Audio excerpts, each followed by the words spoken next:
और एक बड़ी खबर, भारत चीन तनातनी के बीच मोदी सरकार ने 47 और चीन ऐप पे प्रतिबंध लगा दिया है। इनमें से ज्यादातर ऐप ऐसे हैं जो पहले के क्लोनिंग है। आसानी से समझने के लिए बता दें कि ये ऐप वो है जो पहले के प्रतिबंधित ऐप से मिलते जुलते हैं। बहुत बड़ी खबर, इससे पहले 59 चीनी ऐप पर मोदी सरकार ने बैन लगाया था। लड़ाई सीमा पर होती है और हम बदला मोबाइल ऐप से लेने लग जाते हैं। हम इतने सीरियस लोग। उदाहरण के लिए ले चलता हूं फ्लैशबैक।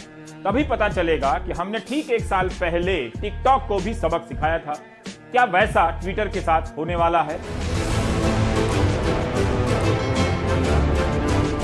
जून 2020 का महीना था। तपती गर्मी में तालाबंदी की मार और कोरोना महामारी सर पर सवार। खबर आ रही थी कि चीन की सेना भारत के पूर्वी लद्दाख की सीमा के भीतर आ गई है। झड़प हुई है जिसमें भारतीय सैनिक शहीद हुए हैं। प्रधानमंत्री ने कहा कि हमारी सीमा में कोई नहीं आया। उन्होंने तो उनका नाम तक नहीं लिया। सबने समझा कोई नहीं आया मतलब चीन नहीं आया। रक्षा मंत्री और विदेश मंत्री ने भी ऐसा ही कहा। राष्ट्र ने गंभीरता से लिया कि कोई नहीं आया, लेकिन तभी खबर आने लगी कि दोनों देश जमीन को लेकर बातचीत कर रहे हैं। सीमा पर सैनिक तैनात हैं तो सिविलियन को भी कुछ करना चाहिए। व्यापारियों की संस्था CAIT ने बहिष्कार के लिए 500 सामानों की सूची बना दी। डिबेट होने लगी, उद्वेलित राष्ट्र कहां विश्राम करते हैं। नजर में आ गया टिकटॉक। नेशन के लोग भूल गए थे कि चीन का है।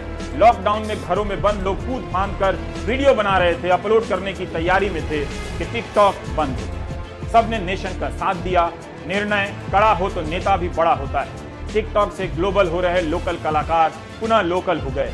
इसके बाद 267 चीनी ऐप हमने मोबाइल फोन से उड़ा दी, धुआंधार तरीके से। ऐसा नहीं है कि दूसरी लहर के बाद ही चीन से आयात होने लगा और सरकारें चीन का नाम लेकर बताने लगी कि वहां से आयात कर रहे हैं।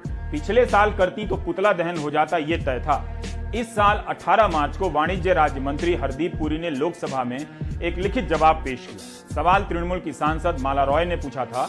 हरदीप पुरी ने कहा कि जनवरी से दिसंबर 2020 के बीच भारत ने जिन देशों से आयात किया है उनमें चीन अव्वल स्थान पर है। चीन से टेलीकॉम उपकरण, कंप्यूटर हार्डवेयर, उर्वरक, इलेक्ट्रॉनिक उपकरण और पुर्जे, दवाएं, इलेक्ट्रॉनिक मशीनें वगैरह का आयात होता रहा है।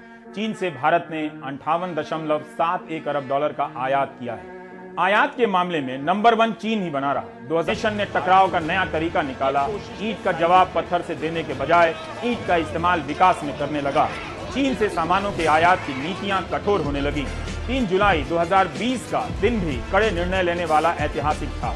ऊर्जा मंत्री RK सिंह ने कहा कि चीन से तनाव के बीच भारत वहां से बिजली के उपकरणों का आयात नहीं करेगा।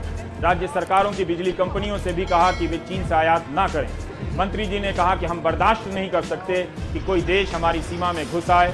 बातों बातों में हमने चीन को इतना कठोर सबक कभी नहीं सीखा।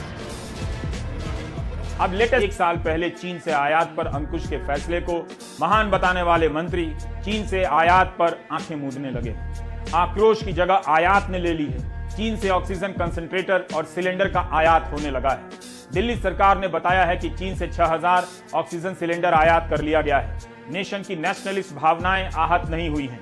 1 साल पहले कहां तो हम चीन के बने ऐप डिलीट कर रहे थे, 1 साल बाद हम चीन के सिलेंडर से ऑक्सीजन ले रहे हैं। बाय द वे, सीमा पर जो विवाद था उसका समाधान फाइनल नहीं हुआ है। You can check with the government of India. Karnataka ने भी चीन से 200 ऑक्सीजन कंसंट्रेटर का आयात कर लिया। बहुत से सामान तो वुहान से मंगाए गए हैं जहां से कोरोना आया था। राजस्थान ने भी कहा है कि चीन से 6900 ऑक्सीजन कंसंट्रेटर का आयात किया जाएगा।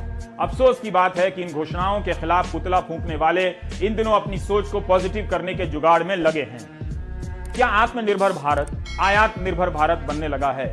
जाहिर है चीन भी अपनी वाहवाही करेगा। बताने लगा कि भारत की अलग अलग कंपनियों ने 40,000 ऑक्सीजन कंसंट्रेटर के आयात का ऑर्डर किया है।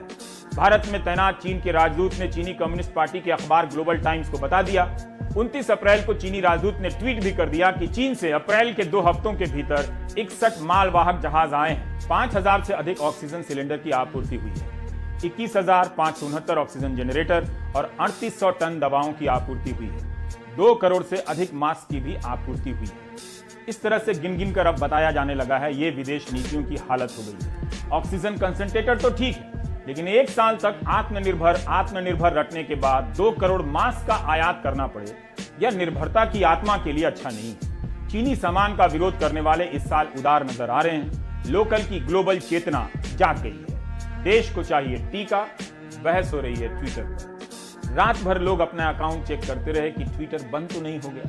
ट्विटर को भी झूठ के नीचे झूठ लिखने की जरूरत ही क्या थी। सरकार है, आपके सच को झूठ साबित कर दे चाहे तो, लेकिन अपने झूठ को क्यों झूठ कहे।